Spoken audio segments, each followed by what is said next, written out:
a decisive battle for the title of strongest continues. But after chapter 233, it's clear to everyone in the community that it belongs to Satoru freaking Gojo. Why? Well, defending Sukuna is impossible now. The dude has made it 3 versus 1, where Gojo has been pushed to the brink. And even though he puts Sukuna to bedtime and asleep, where he was given a knockout blow, the development of the fight keeps going against his favor. Much like how we, joke around with Megami having his life update get worse every other week, the same thing is happening to Gojo. But guess what the GOAT responds with whilst being face to face with the hands of the devil that reached him? A big old smile in ecstasy, revealing a new power called Unlimited Hollow? This is crazy! So if you're not a fan of the words peak fiction,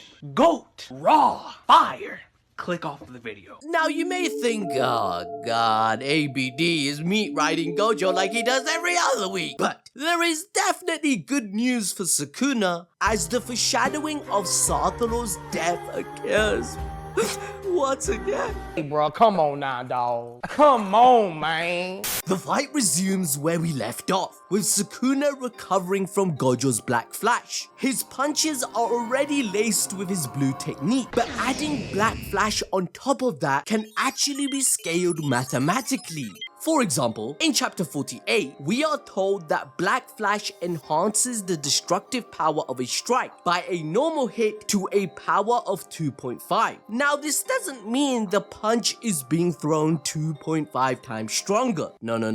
But instead, it's exponential growth in power. The stronger the regular hit, the higher the multiplier. To put this better into perspective, a hit of 100 damage means Black Flash does 100,000 damage instead. なるほど。わからん。 Alright. I know math might not be your strongest point. I'll add even more context for you. Since we know Gojo's normal punch has the potential to kill the likes of Jogo and also made Yuta throw up, who mind you had the capability of tanking a granite blast from Ryu, whom claimed to have the highest curse energy output, in perspective, it highlights the inconceivable force Gojo's punch had. However, unfortunately, this also proves that Sukuna has the highest recorded defense we have ever come across, even better than Gojo. Think about it, if Sukuna was only knocked out for a few seconds and only lost his arms from a 200% hollow purple, it showcases that at least in physical defense, he is infinitely more durable than anyone in the whole verse. No wonder the dude is immortal and Gojo is left no choice to use his new technique, Unlimited Hollow, to weaken him for the others. But before that can happen, Mahoraga steps in to save Fraudkuna because he's now adapted to infinity, thus putting Sukuna at an advantage to use all his other abilities. The kaiju version of Mahoraga is amped up with the curse energy of 20-finger Sukuna, who has overcome the strongest defense in Jujutsu. This Mahoraga is much stronger than what we saw at Shibuya. A 15-finger Sukuna had no hitch disposing of Mahoraga with Malevolent Shrine, but he also admitted in chapter 118 that if he were a cursed spirit, he would be a goner against the Shikigami. But Gojo, despite having brain damage, using multiple domains, low output of his curse technique, and no infinity, he's still an equal to Mahoraga. It perfectly makes sense, since Gojo is as strong as Sukuna, if not even more. He is also capable of dispatching Mahoraga even at this nerf stage of the fight. Mahoraga still doesn't stand a chance against Gojo, which is why his deduction of Sukuna's strategy was correct. He knew Gojo could destroy it in one attack, so he always ensured Mahoraga was safe to adapt properly to infinity. It also makes it clear how easily Sukuna would have tamed not just this, but also all the other Shikigami of the 10 Shadows technique, despite that never being the case in its entire history. Simply put, Sukuna and Gojo are built different.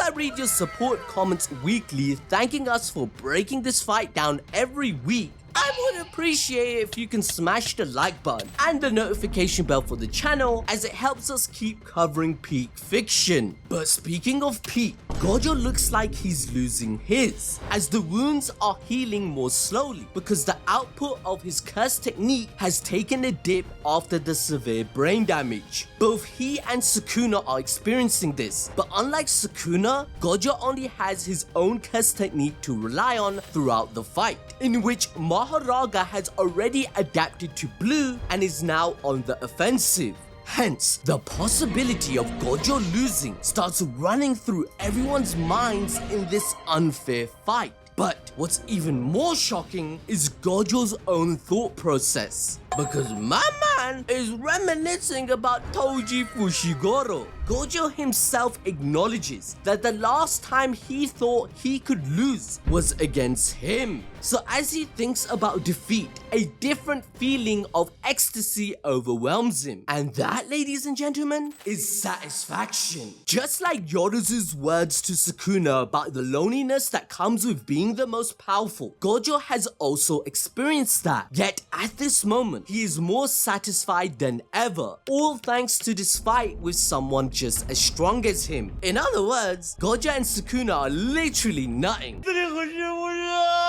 However, Gojo jumps into beating the shit out of Mahoraga, testing out theories along the way. He chants the incantations for the red technique to attack Mahoraga in order to bring his lowered output back up. In chapter 223, we were told that going through the rituals of Jujutsu, like hand signs and incantations, reinforces the attack, making it much stronger, which is why Gojo is applying this method. However, it is at this instant that Sukuna finally wakes up from his slumber. Gojo acknowledges that the Black Flash definitely worked, and as soon as Sukuna wakes up to see Mahoraga being wrecked, he unleashes Rabbit Escape. Due to this, when Gojo fires red, the surroundings get destroyed and Mahoraga barely takes any damage. Gojo notes that whilst Mahoraga attacks, Sukuna is defending the Shikigami and creating an opening for it. He goes a step further to create a smoke screen using a fire extinguisher, but surprise, surprise, he takes the stance of a piercing blood technique. Impossible. If you forgot, it is the inherited curse technique of the Kamo clan, and we saw Narutoshi Kamo and Choso use it in the story. So had Sukuna somehow stolen that technique too? Thankfully,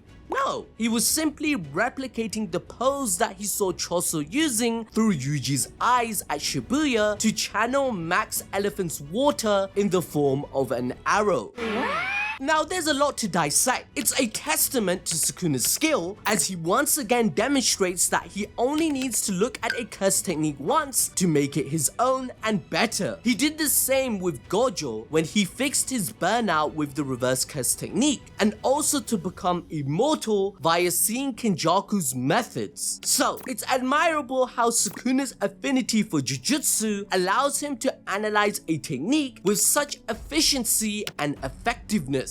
And what's more, he can use the powers of 10 Shadow Shikigami without even summoning them, like he did with Max Elephant. And that's completely busted. Just like us, Gojo wasn't expecting this attack and got hit, but he dodged Mahoraga's strike. Sukuna wasn't sticking to support, but was also jumping in with attacks as soon as Mahoraga overcame Infinity. This leads even Gojo to state that Sukuna is very crafty for using these tricks and tactics, just like himself. That being said, Sukuna turned this battle into 2 vs 1. But now you must be wondering, oh, ABD, why is Sukuna simply not using his own shrine technique to finish off Gojo when Mahoraga disarms Infinity? Well, the answer is that Sukuna cannot use 2 different curse techniques at the same time. Sukuna can't deploy shrine to cut off Gojo unless he uses it externally in his domain. What this means is that Sukuna's domain itself is imbued with his technique, which is why he could use domain amplification and even different 10 shadows within it. But without that, he can't do so. Plus, if he were to get rid of Mahoraga, he would lose the factor of having conquered both blue and infinity,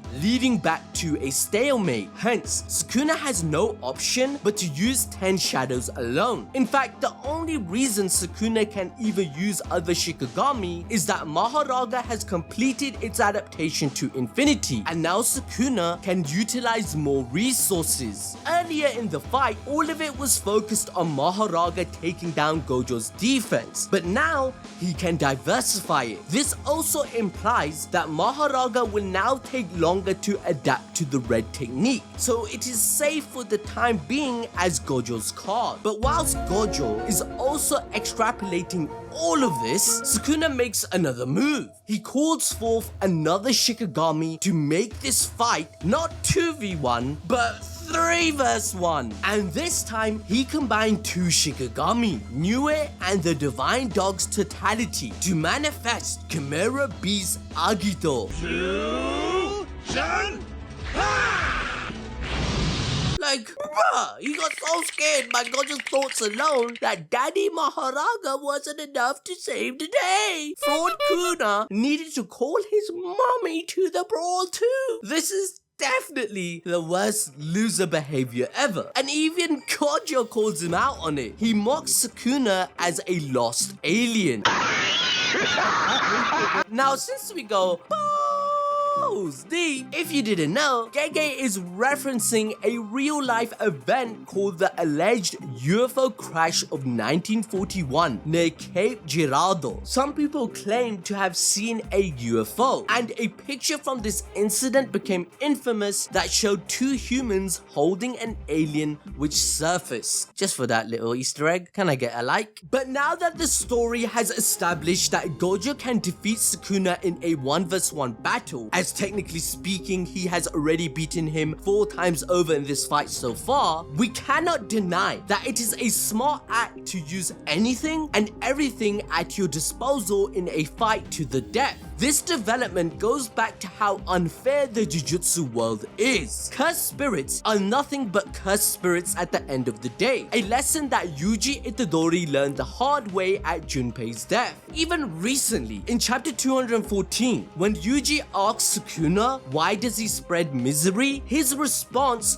was, why are you so weak and cling to life? Continuing on a path like that leads to destruction. This is where Yuji was reminded of his lesson that people like Sukuna will always be curses, and killing humans is as natural to Mahito and Sukuna as killing cursed spirits is to Yuji. In a curse's eyes, they aren't evil because they want to be, but they can be evil because they come from the evil of humans. Which is why Gege represented a wolf with Yuji against Mahito's rabbit, when he declared he's just like him. Is a wolf truly evil because he eats a rabbit? A predator versus prey scenario. Similarly, Sukuna has no care for fighting honorably, but it is ironic that for someone who made claims of being above both cursed spirits and humans, he is fighting like a curse whilst totally dependent on a human child. I think this definitely plays into Sukuna looking at his own skull, calling out the irony of his own death, as it was a reference to Hamlet that all mortal beings shall taste death. If you break things down, Sukuna used Yuji's memory and Megami as a cushion against Unlimited Void, and is still using the 10 Shadows technique to corner Gojo. They are the very humans that Sukuna declared worthless, like insects who live to be trampled on. So just like Gojo is more human than he seems, Sukuna is also more cursed spirit than he would admit, highlighting their contrasting ideals of what it means to be strong and victorious. In fact, Maki emphasized a tactic of curses in the prequel JJK 0 by stating that curses team up when they are weak. So despite considering himself the strongest and even calling out Jogo for conniving as a team to achieve the curse's goals, Sukuna is doing the same. In other words, the only thing saving Sukuna right now is depending on others. The philosophy of collectivism that Gojo represents instead of individualism. This just proves once again that Sukuna is being beaten not just physically, but also ideologically in this battle. No matter what, Gojo wins and is proven right in the end, even if we consider that Sukuna may use the gift Yoruzu gave him out of love. However, even as Gojo got jumped by all 3 opponents, he didn't take a single scratch. That's why he's the GOAT! Instead, he keeps pushing back and skillfully defends himself. He uses red once again on Mahoraga to realize that its adaptation is gradual instead of going from 0 to 100 instantly. So the more hits Mahoraga takes, the less effective red will be. On top of that, Sukuna's guard is up and he's trying to close the gap whilst attacking constantly, which means he is not prioritizing the adaptation to red. In this situation, Gojo concludes that his only option in this case is to take it down in one hit using a new technique, Unlimited Hollow. Yes! Ours and the community prediction has come true. Give yourselves a round of applause. Now remember guys, Hollow Purple shoots out a large amount of imaginary mass by combining red and blue, and Gojo's domain is called Unlimited Void. So this attack is a combination of both, something even more insane than a black hole. Just imagine a sphere full of colliding forces. That would be the most overpowered attack ever. Gojo's attack